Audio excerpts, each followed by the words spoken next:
சாப்பாடு ரெடியா? சாப்பாடு ரெடி ஆயிடுச்சு. என்ன சாப்பாடுன்னு பார்க்கலாமா? வாங்க. சாதம். ஆமாம், சுட சுட இப்போ தான் வடித்தேன். சாதம் உதிரி உதிரியா. அப்புறம் தக்காளி ரசம். தக்காளி ரசம். சூப்பர். தக்காளி ரசம்னா உங்களுக்கும் பிடிக்கும், எனக்கும் பிடிக்கும். சைட் டிஷ்டு அவரைக்காய் பொரியல். அவரைக்காய் பொரியல். தக்காளி ரசத்துக்கு அவரைக்காய் பொரியல் தான் எனக்கு செம்மையாக பிடிக்கும். ஆமாம், அதனால தான் அவரைக்காய் பொரியல் தக்காளி ரசம் வச்சேன்.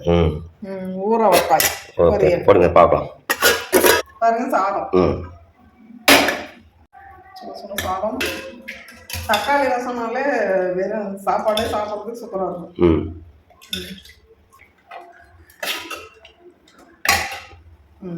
ஓகே, சாப்பிட்டு பார்ப்போமா? சாப்பிட்டு பார்க்கலாமா? வாங்க சாப்பிடுவோம்.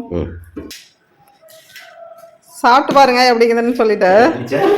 எனக்கு பிடிச்ச தக்காளி ரசம், பொரியல். நான் வந்து இந்த வெங்காயம் இதெல்லாம் எடுத்து வச்சுருவேன். சரி, எடுத்து வச்சுருவேன். அப்படியே போட்டு பண்ணிக்கலாம்.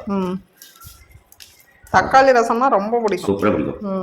ஓகே ஓகே, சாப்பிட்டு பாருங்க எப்படி இருக்குதுன்ட்டு.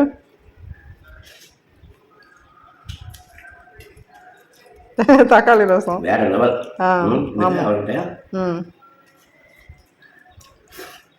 ஓகே, சாப்பிடுங்க. பொரியல் எப்படி இருக்கு? ஓகேங்க, அடுத்த வீடியோவில் பார்க்கலாம். பாய் சொல்லுங்க.